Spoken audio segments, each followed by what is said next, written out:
Hey, what's up, everybody? This is Chris Enriquez, your host of Age of Quarantine. Thank you so much for joining me tonight on this Tuesday. We're on episode 230.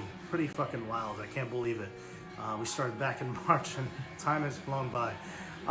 Really excited about tonight's episode. It's a little bit of an early one. We wanted to work around the schedules of our guests to make it possible. Want to thank Epitaph Records, who a few weeks ago gave us the great Julian Baker of Minor Threat and Bad Religion and Dag Nasty. It was so cool talking to him. And this week we have another Epitaph recording artist who has been at it for quite some time in a great band called Touche Amore. We have Jeremy from the band who is about to join us.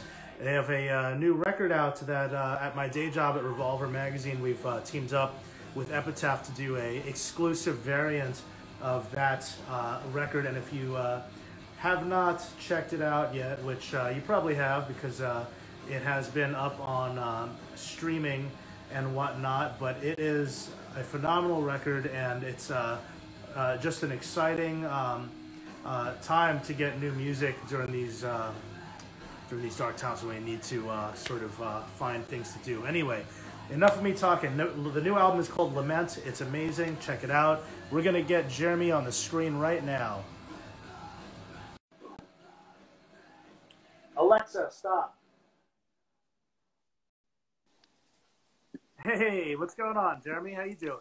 I'm okay. How about yourself? Can you hear me all right? I can hear you all right, and you look and sound good, so I think we're in business. Oh, I appreciate it. I'm self-conscious because I'm so much closer to the camera than you are. Now I'm going to steer myself back a little bit. It happens. You never know what you're going to get. We're on episode 230, so you get people close up, you get people all the way on top of it, you know. People probably yelling into the phone. Yeah, I understand. Well, yeah, I'm really excited to talk to you. I've been listening to Lament, and as I mentioned, I work at Revolver Magazine, and we partnered up with Epitaph to do an exclusive variant around the record. And yeah, man, it's a great time to talk to you because I know touring is not a thing. So I just thank you again for making time for us. Yeah, no, I'm more than happy to, and I appreciate you at Revolver taking that variant. That was just inside baseball. That was supposed to be our tour press, and then we had that set aside, and then Revolver was nice enough to ask if they could get a specific color. So we're like, well, we have these set aside. We're certainly not touring anytime soon. That was a Hail Mary that really worked out at the last minute. Absolutely. So let me ask you, I always ask my guests in the beginning of this, how have you been managing to get through this pandemic? Just one day at a time as anyone else. I think that we were lucky to sort of have the record coming out to sort of,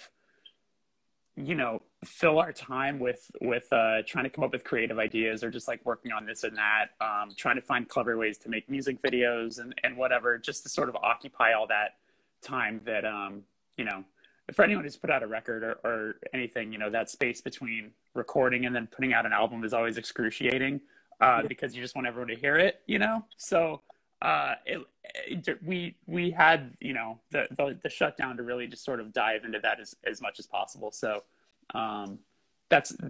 that mostly has been the last ton of months. And then I did the least creative thing that a singer in a punk band could do, which was I started a podcast. So I'm right, and I wanted to get to that. I have quite a number of friends who have talked about it, and there's some recommended episodes that people have sent me that I still need to check out, including some podcasts that you were on, which I heard you did a great one with my friend Tom at Axe to Grind.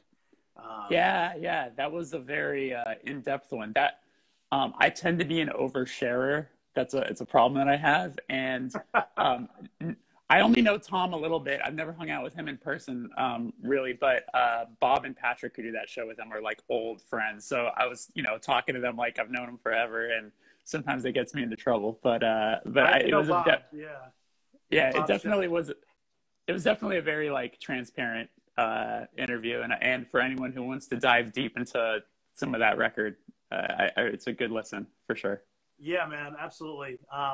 So let's talk about this too. Was it a tough decision to decide on whether or not you wanted to move forward with releasing Lament, or you just mentioned like it's obviously as a musician it's tough to kind of just sit on something, but some people have, they're like, fuck it, I'm gonna wait until I can tour again. What was it like for you to make that decision? Yeah, I mean, I think like everyone, when especially in the beginning, that first, between March and May, everything was just so up in the air that no one really knew what the best case scenario was. And then as we, saw things going forward, it became very obvious that a lot of our contemporaries, peers, and, it sounds bad, but competition, we're all going to push their records. Sure. So we sort of looked at that. It's like, well, let's take advantage of the empty field, like if we put out a record at this time, there's not a lot of other bands putting out albums that week. So, like that sound like us, so let's go for it. And, what we didn't expect was the overwhelming kind response of people just being excited to like have something to look forward to, which we hadn't considered. We were so up our own asses just worrying about getting the record out that we weren't considering what it could do for people who just needed something to look forward to. So that was a really cool special feeling to get. Absolutely. I should take a second too, because I kind of neglected the audience here. We got some really good comments from people that are loving the record. Shout them out a little bit. At Risk Squad, CPT says hyped that the K-Pitch show got released, which is of course the Kerrang show. That was an amazing. Took forever. Yeah. Greetings from Spain. We got some people from around the world, and Girls on Cam says the Lament is excellent. It feels like a genuine catharsis of navigating life after tragedy. Thanks for the. That's awesome. Thank you.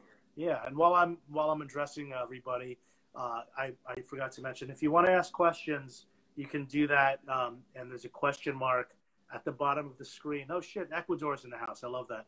So you can use the question mark on the bottom, and I will try to get to that at about hour.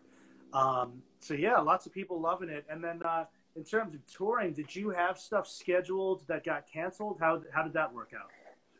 Yeah and no. I mean, thankfully we hadn't announced anything, so we didn't have to go through all of that.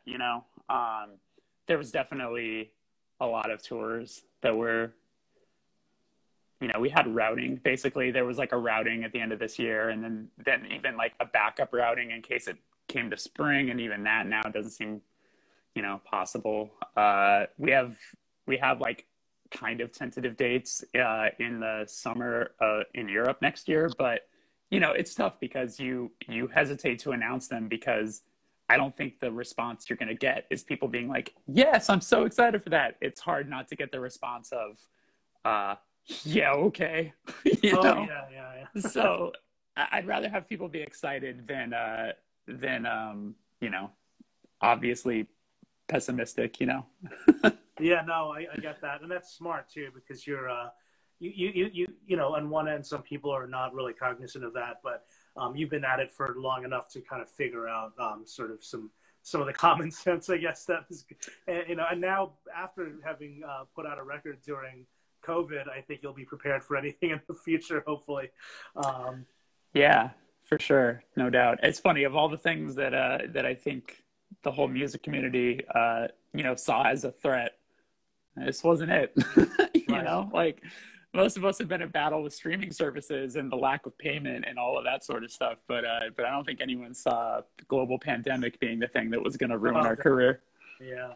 So I like to take this opportunity to kind of like dive into the histories of artists. And you grew up in Los Angeles, California, I read.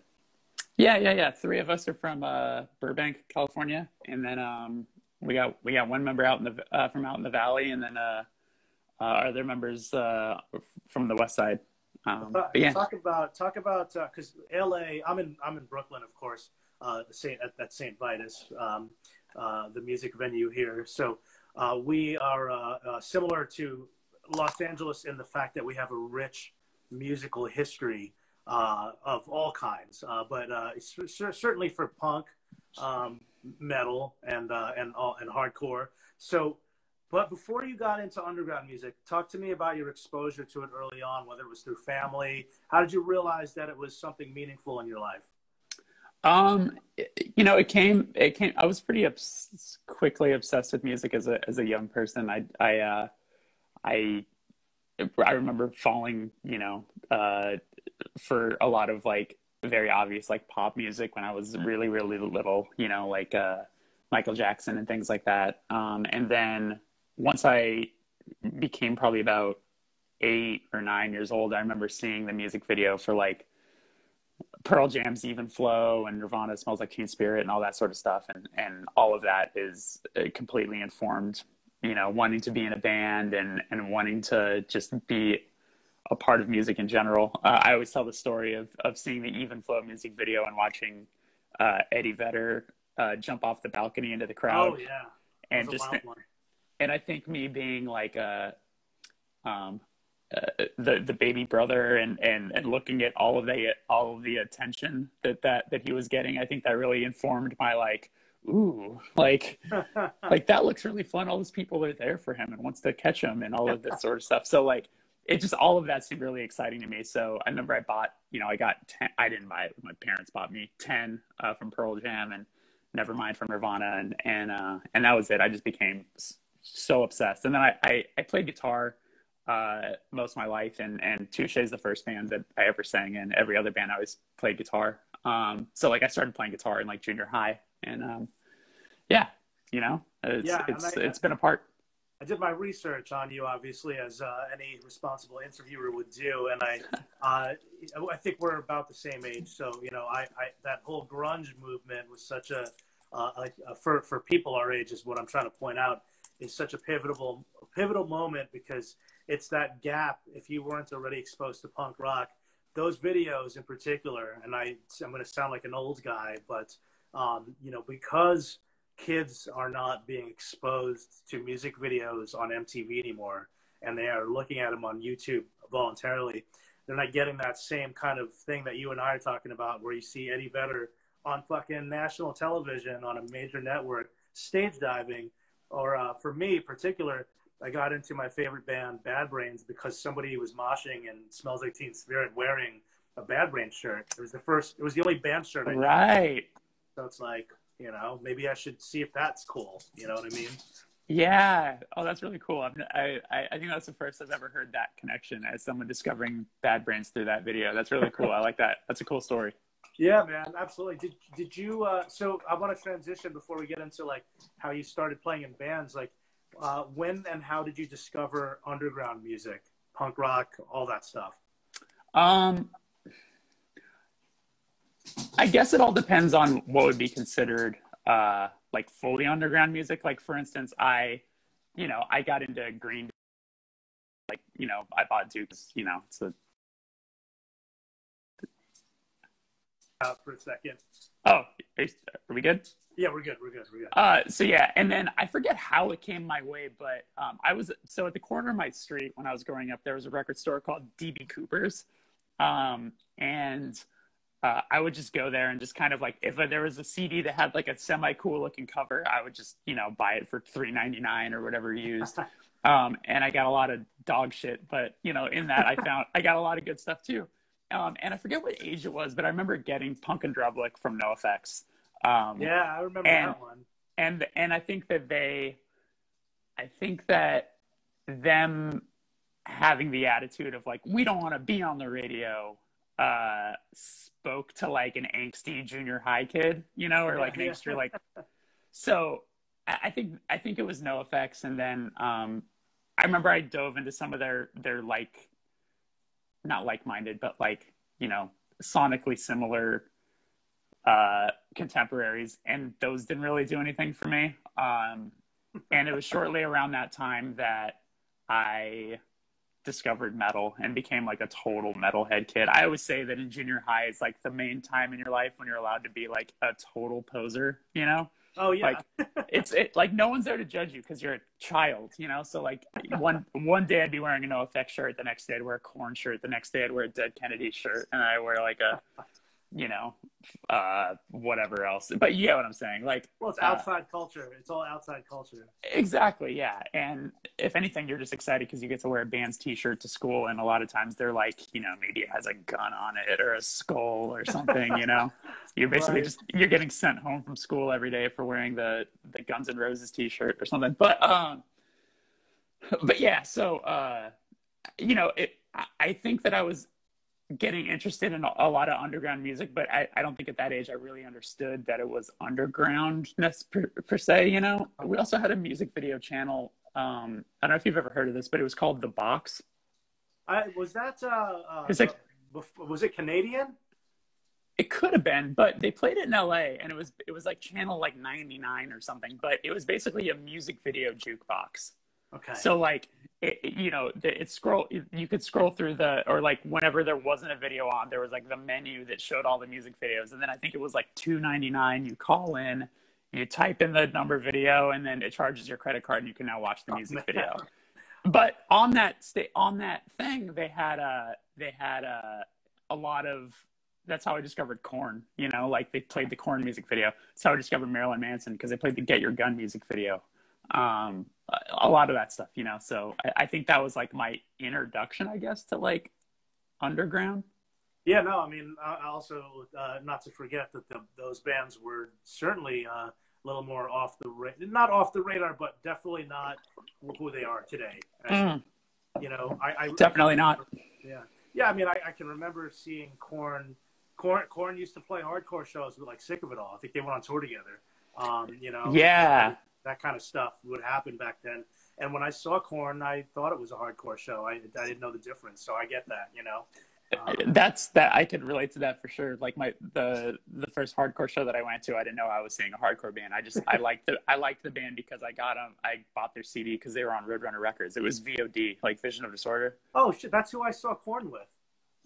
Whoa. Yeah, it was interesting. because they're from where I'm from. And yeah. VOD's from Long Island, where I'm from. Right. But yeah, it was a VOD Korn show in like '95 or something. It was like when right before the video for Blind hit. It was like right at that moment. Yeah. It's funny. Someone in the chat just said, "Did you just say The Box? They used to play Skilo's I Wish a bunch of times." It's funny. And that, like, you nailed it. Like that. Like I always talk about that era, which was just like every other music video was either like Coolio, Gangsta's Paradise, like Skilo, I Wish, Wow. Bone Thugs Crossroads. But then on the rock side, it was like consistently like Black Hole Sun, Beck's Loser. Just what a time. Music was so good back then. It really was. Especially, I mean, I don't want to get off track here, but like the hip hop and R&B was fantastic back then too. Absolutely. Yeah, we took it for granted. Because you'd be like waiting for like your favorite band to come on and you'd sit through it. But now I'm just like, dude, I would totally sit through that and be happy with it now, you know? Yeah, absolutely. And also just the budgets in music videos were so, like, they were just creative and different. Now, you know, a lot of times things are just more or less the same thing, and obviously under budget, or it's like clearly it's under budget but trying to look over budget. Yeah. So I really enjoyed reading something I share in common with you, which was that you apparently were really into the 90s Victory Records catalog, which also to me was so important, like Earth Crisis, Dead Guy, Bloodlet. I'm obviously taking this from your wiki. So that hardcore stuff or metalcore stuff of the early time, how impactful was that for you as shaping you as a musician? I know you're straight edge. Yeah, hugely impactful.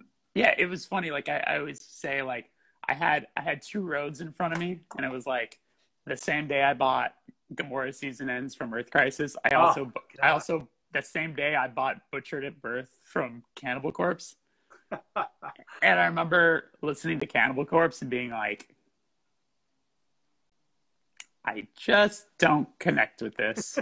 And then I played the Earth Crisis record, and I was like, yep, like it made more sense. It was more, you know, the melody in it, obviously the vocals being what they are, the messages, all of that, like it just resonated more with me than, you know, I could on a meta level. So I got really into that. And then, you know, like we were sort of discussing earlier, you just get into it's pre-internet. So you find things by thank you lists and by, you know, t-shirts the bands or people are wearing and whatever. So I started just buying up everything on Victory I can get a hold of, you know, that would show up used in that CD store I was telling you about, you know. So because and finding out that like Strife was from LA, and Strife also had Chino from Deftones singing on In This Defiance, you know, like that was just like, wait a minute, this is a hardcore band but also has the guy from the Deftones in it. It was just like it was right there for me, you know. That's a classic. Those are some classic records that you just dropped there. In This Defiance by Strife and Gamora's Season Ends by Earth Crisis. Unbelievable records with a great message from both bands. So let's talk about this, because I don't want to run out of time. We still have a bunch of time left, but I want to get into the band. So when and how did Touche Amore start? It was I had been playing in a band and I left that band because I wanted to just do something different. I wanted to just try singing in a band, and I always wanted to do sort of like a throwback to like late 90s, early 2000s screamo bands like Page 99 and Orchid and Seisha and all that sort of stuff. Like I had been such a fan of that whole world, but you know, and I wanted to try singing. It always seemed really exciting. You know, it takes me back to, you know, seeing Eddie Vedder jump off a balcony. So I wanted to try singing in a band. I was working at a record store in Burbank, and through that record store I met Clayton from my band when he was like literally 12 years old. Same with Tyler when they were like literally children, and I was like 19, 18. So I've known them forever. And then Nick's band did an in-store at the record store I worked at, and then also like my old local band and his old local band would play together all the time. So we had a relationship. And then our original guitar player, Tyson, we had become good friends. And so I sort of just like grabbed people from all these different worlds that I had met. They didn't all really know each other at all. And we started, you know, kind of just writing songs. Like there's just a couple of us at first. And then eventually, you know, we had a lineup. But two of the members from the early demo and first record aren't in the band anymore. Tyson, who I mentioned, and our original drummer, Z, are not in the band anymore. And Elliot, our drummer now, joined in 2009, I think. Yeah. And we met him through Sam from who's played in Sam Bossum. He was in like Trash Talk. We met him when this happened when he was still playing in Trash Talk, but we needed a drummer really bad, and we were like about to leave for like a 2-month tour, and like in a week, and we needed a drummer, and I hit up Sam and I was like, do you know anybody? And he called Elliot. Elliot basically dropped out of college, drove down from Santa Cruz where he was going to school, learned how to play our songs like on the drive down to LA, went and practiced with him. He played the songs like 4 times faster than they're supposed to be played.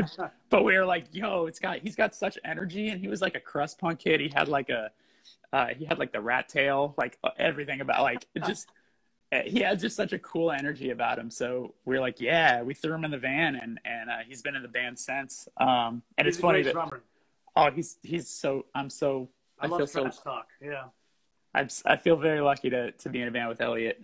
It's funny. Sam and Elliot met on an Aquabats message board when they were kids. Wow.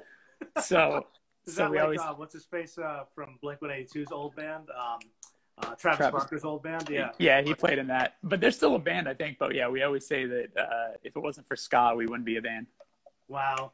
You know, it's funny because I was about to sort of transition to stylistically the band. Definitely, I used to play with all the bands that you mentioned. Seisha were good friends of mine, and I was in a band. Wow. On the Might of Princes was my band, and we played with like Page 99 and Majority Rule and all those bands back in the day. I knew you looked familiar. That's crazy. Well, I know we have mutual friends because the guys in Saddest Landscape told me a while ago that they played a lot of shows with you guys. And that's how I found out about all of your guys' bands, because it was like kind of funny. Like that was a sound that I felt kind of just like went away for a while. Yeah. Like, I mean, and then when I heard Touche Amore and Satis Landscape and some of the other bands that you kind of associate with, like, it was interesting to me because I felt like you guys were all taking it to another level, because all the bands that you just talked about broke up so long ago, but I can still hear it in there. It's cool. Yeah, you know, I think that's what we started out doing. And I also saw that Mike from Page 99 is in the chat. Oh, hey. So, yeah, like we started out trying to do that stuff. And I think that more so sort of like the different kind of punk rock or like just hardcore kids, and each one of us sort of took a little bit of a further step out. Like our guitar player being like one of his favorite bands is like AFI, you know, like I think there's elements of that in it, or like Sonic Youth, or like, you know, all these different sort of things that sort of came forward a little bit, maybe more. But I think that history and background of like the obsession with so much of that early screamo stuff always sort of like informed a lot of our choices and what we were doing. But yo, I love On the Mighty Princes. Like both those records, both those records, man. Oh my God. And we actually, the first time we ever played Brooklyn, oh my God, I'm blanking on the name right now. They, the post On the Mighty Princes band started with B. Brass. Yes, we played with the Brass and Satis Landscape. Were you in the Brass or no? No, that was my singer. Yeah. I remember he was in it. But I didn't know if there was any other members, but that was like so exciting. Those records, yeah. I mean, I have the obviously the LP, the first one, because I know the Rev record wasn't pressed on vinyl, and I have the 7-inch comp that has the long, it has like Fonzie on the cover or whatever. Yeah. What's punk with that has two thumbs or something like that? Right, exactly. Yeah. No, I won't geek out on you too much, but I appreciate that. Those records, man. Whew. I'm sad. You know, I've always wanted to bug whoever at Rev, you know, Adam, or I know Vic isn't there anymore, but be like, yo, press that On the Mighty Princes record on vinyl. Like, just do like to say anything, but I'll get you a copy. It's in the works. Oh my God. I mean, let's like even just like do like 500 of them just for us geeks that like appreciate it, you know? Hey, that's man, exciting. Thanks so much. I didn't mean to sort of drop that in there. It just was an interesting thing, because I feel like it's really interesting that you guys do what you do, because I felt like the genre, you know, whatever you want to call it, kind of went in this like weird turn, and then you guys, I felt like are the biggest band, kind of championing that, but then taking it to a new level. Like your later records are sort of like just fascinating to me, because I feel like that's the only direction that kind of stuff could go in as a band was to get more successful, you know? Oh, I appreciate that. Yeah. You know, even when someone still calls us like a screamo band right now, I'm always just kind of like, are we? I don't know if we are, but I you know, to me, I'm like, I know that's not true anymore. You know, I would say that first record in our demo and some of those early 7-inches, like, I would feel more confident if someone wants to throw us in that box. But like these days, I'm just like, we're just like a punk band or a hardcore band, you know? Like you get into the genre exercises and, you know, it gets. But yeah, like I think that still to this day, though, a lot of our decisions we make when it comes to artwork and sort of like the DIY ethics that come into just presentation in general has always remained true to what we took from that scene as influence, you know? Yeah, absolutely. I mean, tell me like what the creative process is like typically for Touche. Like for writing a record?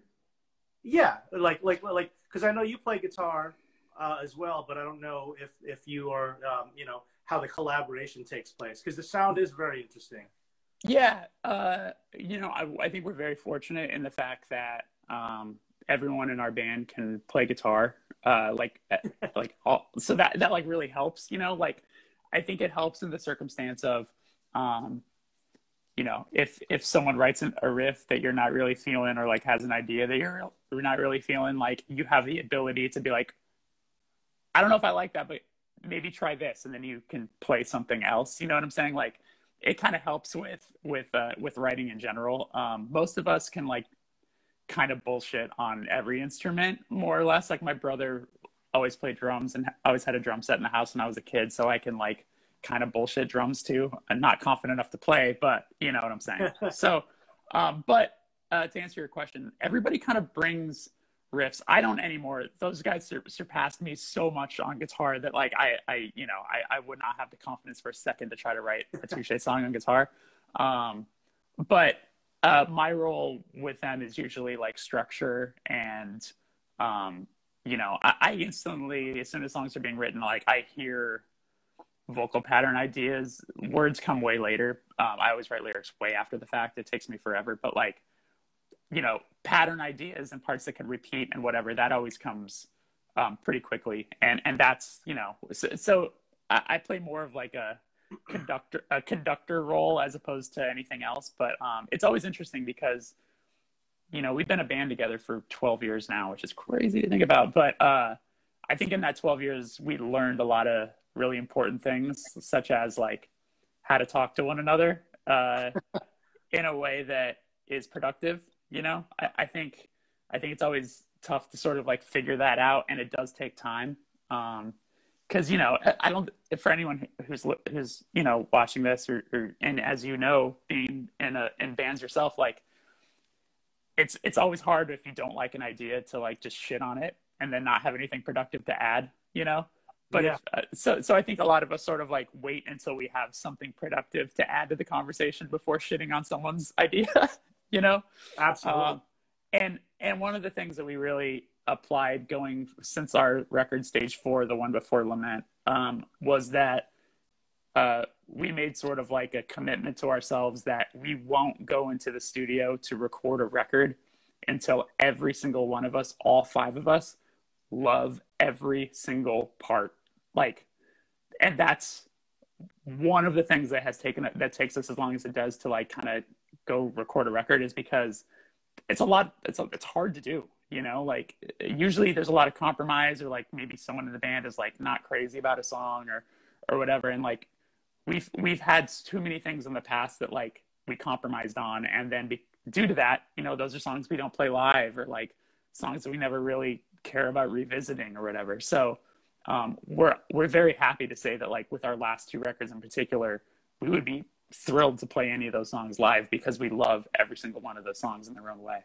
Yeah, and I'm sure because you're also like progressing as a band at that point where you're sort of congealing not only artistically, but as you mentioned, that's a really healthy way to sort of work with people, yeah, and make sure that everyone's feeling satisfied. That's how you have a bigger future for a band, I think, when you're mature enough to look at it that way. And then, not to mention, I mean, tell me if I'm right, like, because the band obviously like took off in such a way where I think it's you know, reached some heights that maybe you didn't imagine, right? Did that happen around like the second record, Parting the Sea Between Brightness and Me on Death Wish? Is that when like you started to kind of see, or was it the album after that? When did you start to really see a big rise in popularity? It would have been the second record, Parting the Sea, for sure. Like we recorded that first one with our friend in like 2 days, and we basically recorded that writing those songs thinking like no one would really ever hear them outside of our group of friends or outside of like, you know, LA. You know, and it wasn't until we got to sign with Death Wish, which was like, you know, our favorite label. Converge is like one of the few bands that all 5 of us can agree on that are fans. And having like, you know, Jake from Converge be willing to put out our record was like massive. Mm-hmm. And I think we just tried to be as strategic as possible, and, you know, stay true to sort of the things that we wanted to do, and and always were kind when opportunities came our way, whether we liked them or not, you know, like we always, if we turned something down, we always did it politely, you know, as to not burn bridges. So, yeah, we, and do that, you know, and we were also always willing to be on the road, always willing. Like there was some of those early years in general, like we were home like 2 months out of the year. Like we would just like get home for a week and then go again, or even just stack tours back to back. There'd be like 4 months when we were gone straight. Because we were just sort of like, you know, that's what we got into this for. We wanted to always, the things we always live by were like, put out as many cool things on vinyl as possible and play as many cool shows as possible. And that's still to this day kind of like the two things we care about most, you know? What is it like when you realize that something you started for fun, you know, and I don't want to assume that like it wasn't a career endeavor, but like at some point it becomes one, right? When you're around 12 years and you're on Epitaph, it becomes a career, right? That's what it is at this point.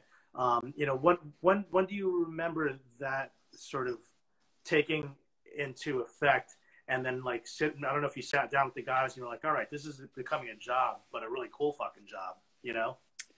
Yeah, it's funny. And even phrasing it that way, I would be hesitant to like be like, yeah, for sure, because you know, one of the things I think we always stood by was like, the second this feels like a job, like I'm fucking out, you know, right. Like this needs to stay fun, but you're absolutely right. It is a job. I mean, I haven't had like a steady paycheck since 2008.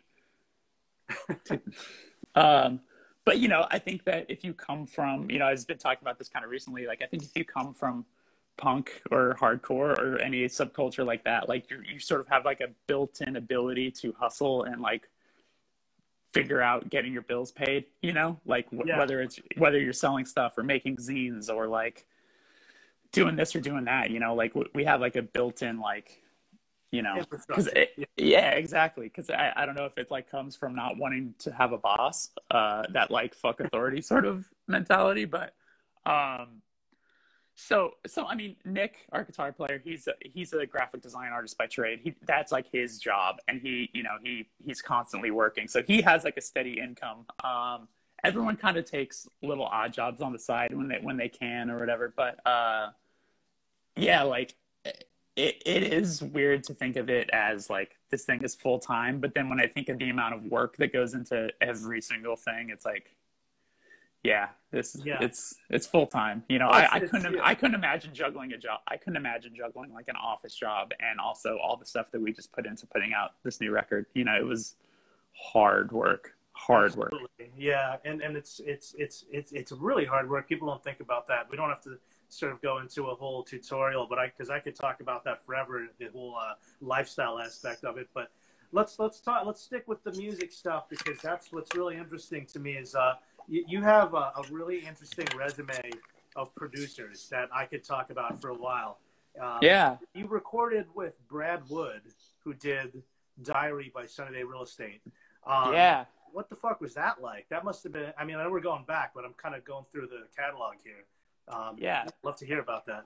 Yeah, sure. Well, I can go one before that, and then we'll get to Brad. So, because I see someone talking about Me Without You in the chat, and Brad even did Catch for Us the Foxes and Brother Sister from Me Without You, like two of the obvious fan favorites. So like those were big reasons also why we went to Brad. But the second record, Parting the Sea, we did with Ed Rose, because we're such big fans of like Coalesce and Get Up Kids and the Casket Lottery and all those sorts of bands, and all that Kansas City sort of stuff. So we drove out to Kansas to do that record with him, and then for Is Survived by In Stage 4, we're thinking of people to work with, and we saw that Brad was in LA. Our manager also used to manage Me Without You for a time in those early years, so he had a connection to Brad, and obviously, yeah, we're fans of Sunny Day Real Estate, even like Liz Phair and Veruca Salt and Far, like a lot of those records that he did as well,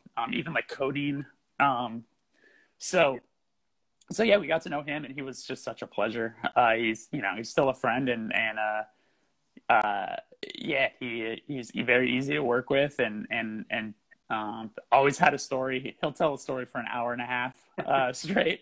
That'll be fun. Yeah. Yeah. He's a real sweet guy, and it's a pleasure. And then so with this new record, we as much as we definitely, you know, had the option to go do another record with Brad, I think we just wanted to try something different. You know, I think that it's important for bands to not get too comfortable all the time. Like I do appreciate the romantic, like I do sort of romanticize the relationship of like producer and band, that like they stick with the same person forever. I do think there's something to say about that, but I think we more so fall in the line of like, if you're lucky enough to do something like this, as long as we have, you know, like it's worth stepping outside the box and doing weird shit, you know? Like, absolutely, yeah. Like we've taken tours that we were like not sure it was the right look, as much as I hate that phrase, that you know, like maybe this is a little weird or whatever, but then it's like, yeah, when else would we have the opportunity to do this? This is crazy, you know? Like that's like, you know, we've done like opening for like stadium tours in Europe. It's like, yo, we started as a band that wore fucking, you know, Orchid t-shirts, and now we're playing in front of like 8,000 people in this arena, you know? Like that's what I love about you guys too, because when I identified your roots to like how far you had gone, I'm like, yo, I kind of felt like you were waving a flag for a particular kind of style of punk. I just like to call it punk because it's all punk, totally. Yeah. And it's just cool to see a band that kind of reminds me of those basement bands from my era out there doing what you're doing. You know what I mean? Yeah, it's funny too, because it's also, as you know, possibly the snarkiest, dickheadedest fan base of all time. So as much as we love to wave that flag, I'm sure that the people in the message boards are like, get the fuck out of here. At least back in the day. I don't know about now. I think there was more snobs in our day. But speaking of producers, you did work with a very legendary producer, Ross Robinson. Must have been interesting too, because on one end, that's got a full circle moment because he produced Korn. But also, you know, the obvious ones, Glassjaw, at the Drive-In, even Slipknot. He has a controversial approach when you kind of read stories about him, especially with vocalists. You hear stories about how he channeled certain emotions with Daryl during the Glassjaw record and had made him cry at some point, which is on recording. What was that like for you working with him? Intimidating at first, no doubt. It was a very stressful, intimidating thing. You know, I knew everything. I knew all the folklore. He'd been a figure in my life since I was a kid. You know, like his work had followed me from like my metal kid phase up until like loving The Cure. You know, because that's right. He did that Cure record in the mid 2000s. So like, you know, I was very aware of him. So when the opportunity arose, it was one of those things I was terrified of. But I also knew, as silly as it might sound, like I knew in my heart of hearts that like it would be a great match, because he's attracted to very vulnerable things and very it feels the opposite of sincere. You know, it feels insincere to say that he searches for sincere music, like to call myself sincere, but like you know, I know that's what he's attracted to. So the collaboration I knew would be special. So when we went in the first time, we did one song with him to try it out, and it was like a bit heated and a little rough around the edges, but we found common ground eventually. And then when we went back in till I could actually do the full record with him, it was perfect. Like we had an instant understanding and a real respect for one another.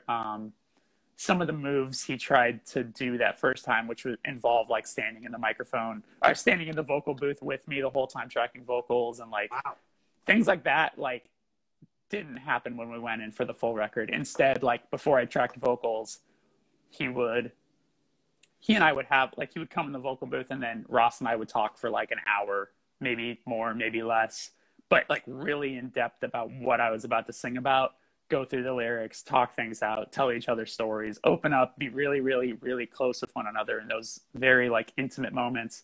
And then he would just be like, let's go. And then he'd run out of the room and get behind the board and talk to me through the headphones. But then he would have me sing the song like 60 times in a row. Wow.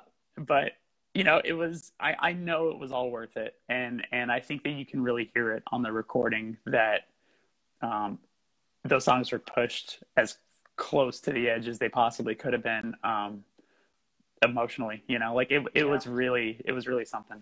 I hear that. And, you know, it's his style. And I think that it's a signature style that I think is very unique to him, because I'm not saying other people don't do it, but you think about like Steve Albini, who doesn't necessarily call himself a producer. He has a Totally.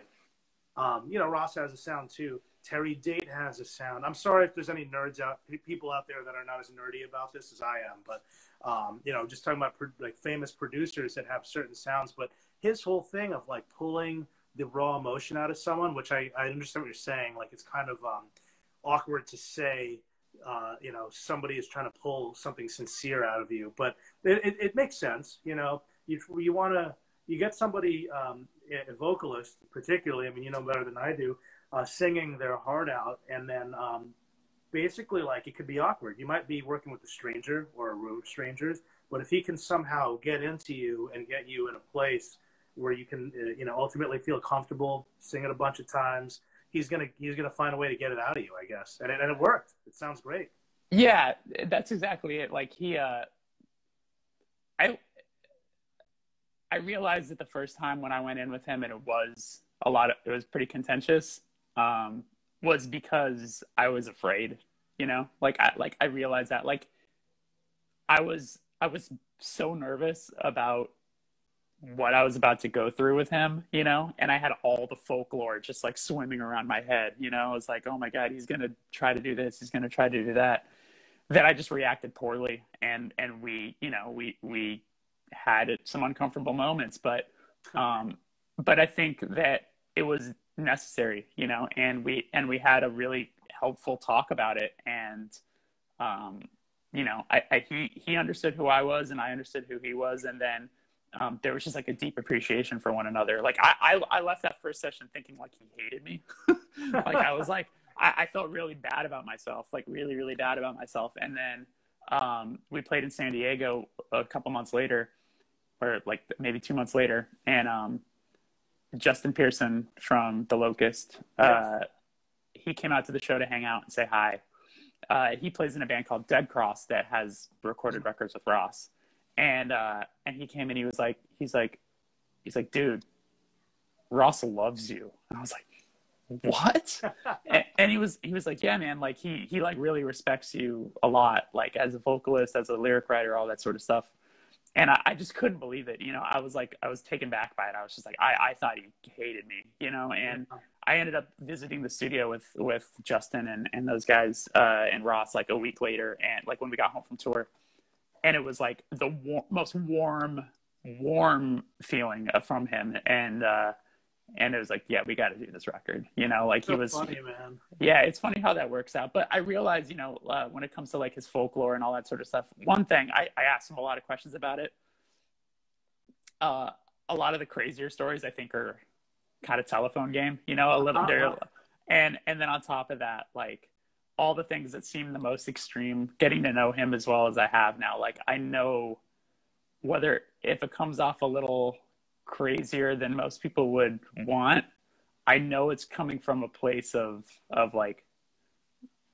love and like passion for the record. Like, he's the most like attentive person that I have ever met, you know. Like, there was not a single moment in the 3 months that it took to do that record that I ever saw him on his phone, that he wasn't like on it, you know. Like, there was, if like one of us didn't have an idea, he would present us with 3, you know what I'm saying? Right. Where I was like, man, he's like, oh, we could totally do this and we could totally do that. Like, or we could, what do you think about trying it this way? You know, like there was never a moment where he wasn't like the most helpful person. So that I think speaks volumes. Like to see him like literally not even text on his phone for like 12-hour days was crazy. Right, like what human being can do that? Period. Right now, or just like totally. Yeah. So we didn't get to talk too much about Hesitation Wounds, which is another project That's that okay. people look into. So, Yeah. How did that project come together? Who's in it again? So currently now it's myself, Niraj Kane, who plays in he was in Suicide File and The Hope Conspiracy and a million other great bands. Stephen LaCour, who at one time was the bass player for Trap Them, and the original lineup had Jay Weinberg, who's in Slipknot, and I met him originally when he was playing in Against Me. And he's not in the band anymore. Now we have Tommy from the band Gouge Away and Axis. Right. And yeah. He's so sick. So he joined for the last record. And honestly, it's like that band was sort of started to be the polar opposite of Touche, whereas like Touche can take 6 months to a year to write a record. And then Hesitation Wounds is like, we all get in a room for 1-2 days and see how many songs we can write in 1 or 2 days and then record them the third day. Like it's just awesome. It's just like no, there's no second guessing. Let's just like write as many fast-paced heavy songs as possible and then record them immediately. Like not only do we not have time because we all live so far apart, like Tommy's in Florida, Steven's in Arizona, and then Niraj and I are in LA. So like we rarely get together, we rarely see each other. So when we do, we try to be as productive as possible, and it's fun. It's a nice outlet to have, you know. Yeah, it translates in a really interesting way too. The urgency, I think, probably was what's really making it work too, and obviously accomplished guys involved. And also like with that last record, it was really exciting for me, especially with the last one, because everyone involved in the record were all people that like I've looked to as like such major influences in my life, from like obviously the people who play on it, but then Mark McCoy, who does Youth Attack Records, and he's in Charles Bronson, Das Oath, and every single band. He did the artwork for it, so working with Mark McCoy was a dream. It was mixed by Kurt from Converge, who, you know, having him work on the record was awesome. It was mastered by Brad Boatwright from Ashes Rise. I'm such a massive fan of like that whole scene, you know. So like all these different elements that were involved in getting that record made and done was super exciting. Totally, man. And you definitely are keeping busy, because even during the pandemic, oh, look at that. Hey, how you doing? This is Lemon. We just adopted her a couple months ago. She's wonderful. You gotta give her some shine on the age of quarantine. Exactly. She's being not very COVID friendly right now. This is probably a little upset that you're not paying attention to her and you pay attention to me. She'll live. We're almost done here, because Instagram is going to kick us off in about 7 minutes. But I have a couple last questions for you. Tell us about the podcast, the first ever podcast. You brought it up before. Where can people check it out? What are some of the episodes that are out, etc.? Yeah, so I started it a few months ago. I'm about to put out episode 17, which is actually with Ross Robinson. Comes out on Wednesday. I interviewed him, which was really fun. It was nice to talk to him about his personal life and not have to talk about me. So yeah, it's like a very straightforward sort of, you know, similar to even our conversation, where it's just like, you know, the first experiences in any art form that led them to where they are now. You know, like I want to hear about, you know, your first guitar. I want to hear about the shitty first tour you went on. I want to hear about your first recording experience. And then leading up to like, when was the first moment where you felt like you had accomplished the thing you've been working so hard towards? And I like interviewing people that are not just musicians. You know, I've had some awesome photographers. I had Atiba Jefferson on. He's like one of the most known like skateboard photographers. He's also like the Lakers photographer as well. And See, like back in the day, like early skate culture, dude. Like, kind of, yeah. I mean, he came in a little more in the '90s, but he was like Thrasher's main guy. He's amazing. And then I've had tattoo artists on. I've had just trying to do. You had Code Orange on there. Yeah, but the first 2 episodes were with Brendan from Code Orange and Reba from Brendan from Turnstile, Reba from Code Orange. Last week I had Claudio from Coheed and Cambria. I've had Andy Hull from Manchester Orchestra. It's funny enough. Before that, I even had Tim from Vision of Disorder. I just wanted to talk to him. I actually want to listen to that one because I'm so happy that he's getting out there a little more these days. Totally. Yeah. I'm rad. Yeah, it's fun. You know, it's for me, it's like I'm having such a blast because I'm talking to people that like played a significant role in my life one way or another, you know, and I get to sort of ask them all the nerdy questions that I would have loved to have asked them when I was a teenager. So yeah, you know, it's been a lot of fun, and it's, you know, as you do the show, you know, it's like, yeah, we all strive for some sort of human connection, and, you know, we're so used to being indoors all the time. So it's nice to, like, you know, be a little close with people, even if it's just for an hour. Absolutely. And I love that too, because that's exactly what I'm trying to do here with you and with our guests. We're used to being on tour. We're used to having, you know, engagement with people at shows, you know, obviously St. Vitus being a venue. So like, this is such a cool way that we're connecting with people, and, you know, entertainment is a weird word, but I think that's what we're kind of doing in a way. Man, I'm glad that you're doing that, and that we could do this together. Are you going to be doing any quarantine performances or anything of that nature? We did one the week the record came out, and that should still go up on YouTube soon. It hasn't yet. I would love to get Daryl. He hasn't responded to my text messages in a year though. So he's the tough one. Yeah, Daryl and I grew up with him. Okay, yeah. It's at the point now where I'm like, do I have the wrong number, or are we good? And then I actually did reach out to Chino's people, but I think he's burnt on press right now. He's tired of talking to people, so maybe he'll come around eventually. Chino's the best. We got Sergio on this show. Oh, that's cool. Oh, that's super cool. So Sergio and Atiba, who I mentioned, are really close friends. They hang out all the time. I know I have just a couple minutes here. Is there any questions that people put in there that they'd want to have answered? Absolutely, yes. I'll try to do them quick. Okay, let's do this one here. Who would you love to collaborate with on a recording? Andy Hull was great, by the way. Oh man, so many people. I mean, I mentioned Justin Pearson from The Locust. Like, we try to figure out a place for him to be on our new record, but we it didn't line up. But I mean, I would love to work. I mean, even with Daryl, I'd love to work with Chino.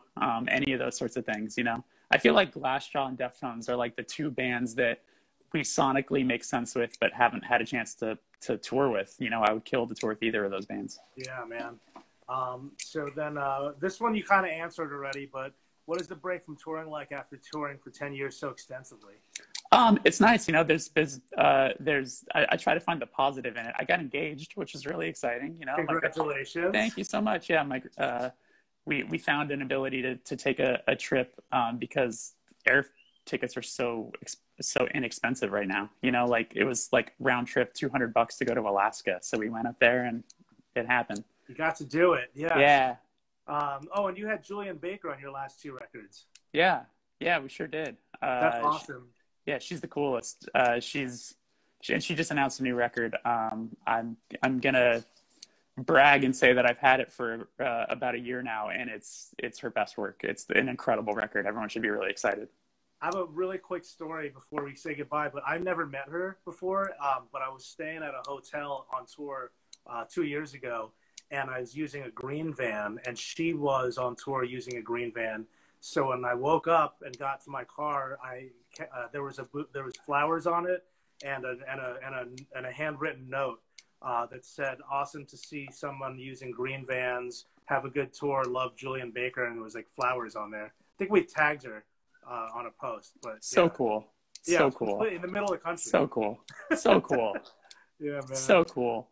Well, thanks for having me on here. I know it's about to kick us off, so this is. I appreciate it, man. Let's connect again sometime now that we've made some connections there, and when I'm out on your coast when COVID is over, I'll definitely reach out to you, man. Definitely. But my plant is she's hanging in there. Oh, look at that.